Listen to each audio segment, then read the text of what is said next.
So guys, may gagawin tayo isang Redmi Note 9 Pro. Ang problem nito, no signal at no wifi. Ngayon, test natin. Ayan, check natin. Open yung wifi. Wala. Walang lumalabas na icon. Ibig sabihin guys, may error ito. Ayan. Open natin yung Bluetooth. Meron. So, ibig sabihin, okay yung wifi IC niya.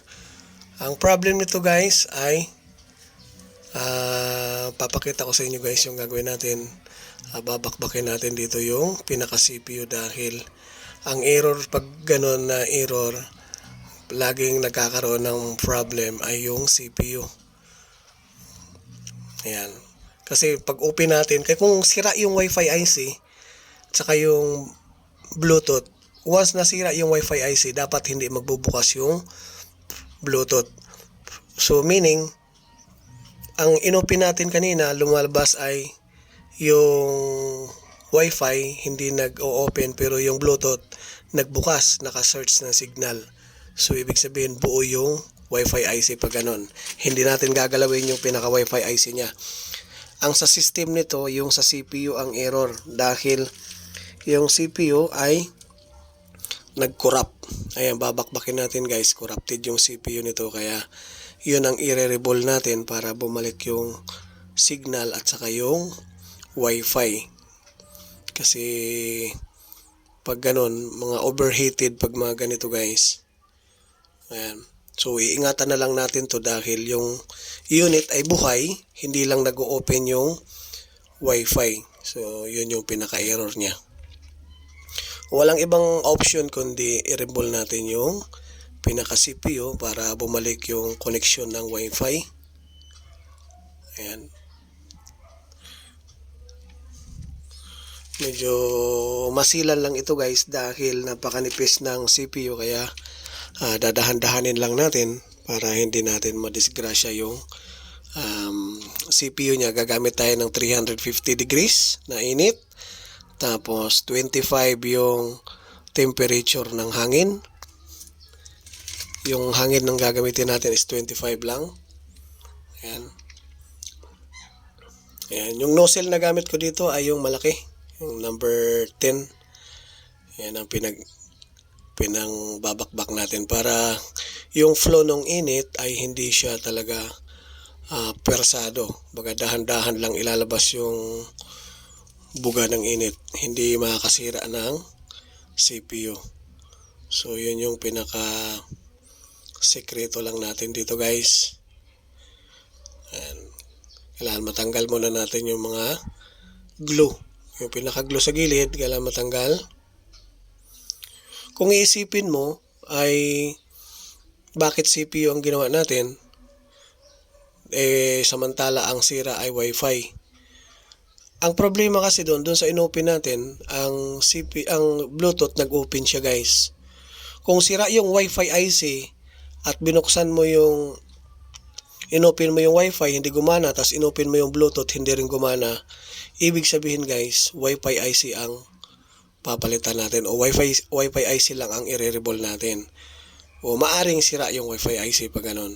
So ito kasi sa scenario na to ay nag-open yung Bluetooth pero yung Wi-Fi hindi nag-open, hindi nagbukas. O ibig sabihin, hindi tayo pwedeng gumalaw ng Wi-Fi IC dahil good yung Wi-Fi IC. Pag ganun guys. So sinishare ko sa inyo para may idea kayo kung may tanggap kayo ng mga ganito, madali nyo malaman kung ano yung mga siraan na ganun.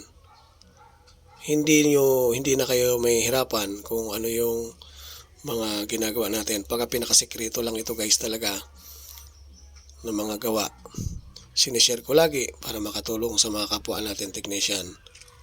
Ayan. Babakbakin muna natin yung mga glue. Tapos i-reball lang na. Pagkatapos nito, i-reball natin. Ayan. Kailan malinis natin ng husto yung pinaka CPU ay pinaka board bago tayo maglapag ng CPU bago natin ibalik. Kailangan malinis na malinis para pulido yung gawa.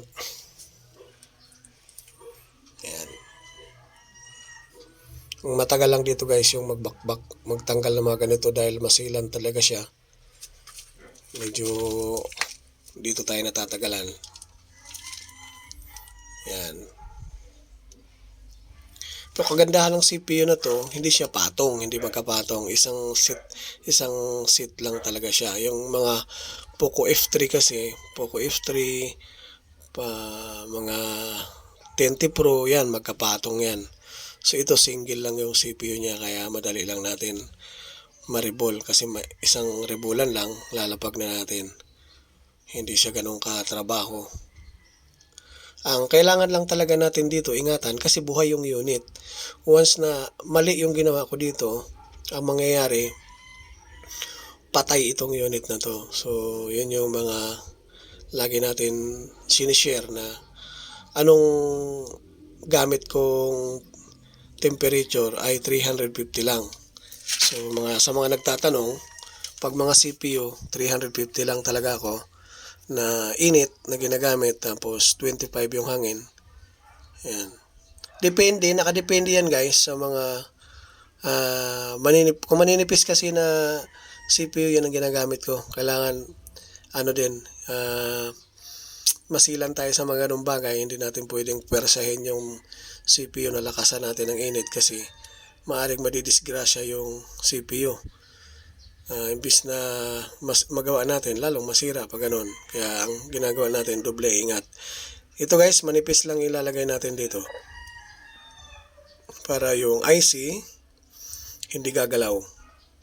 Bago tayo magdagdag ng flux, yung IC, alam natin na nakadikit na siya. Bago tayo magdagdag ng flux. Ayan. Patong na natin. SM7225 yung serial ng CPU. Ayan. Bakit malikot yung kamay ko guys? Kasi yan yung importante guys, hindi natin pwedeng itutok sa isang direksyon.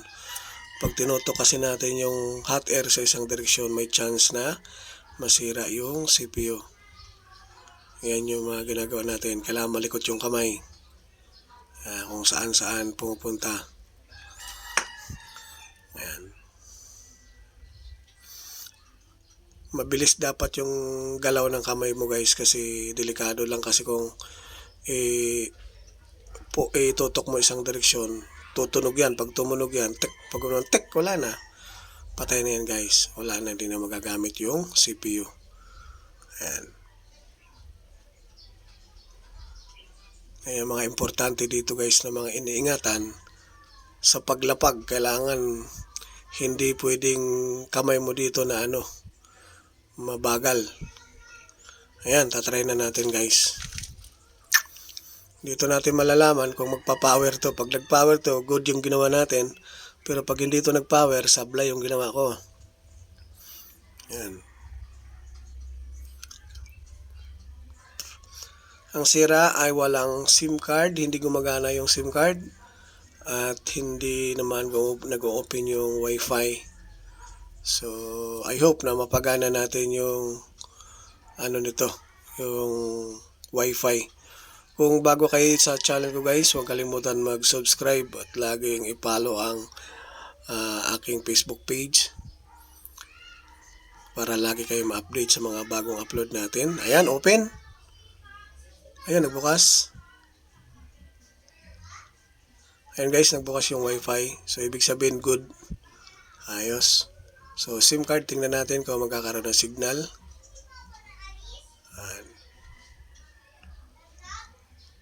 Ayun, nagbukas na siya guys. So, ayos. Solve yung problema natin guys. Gumana lahat.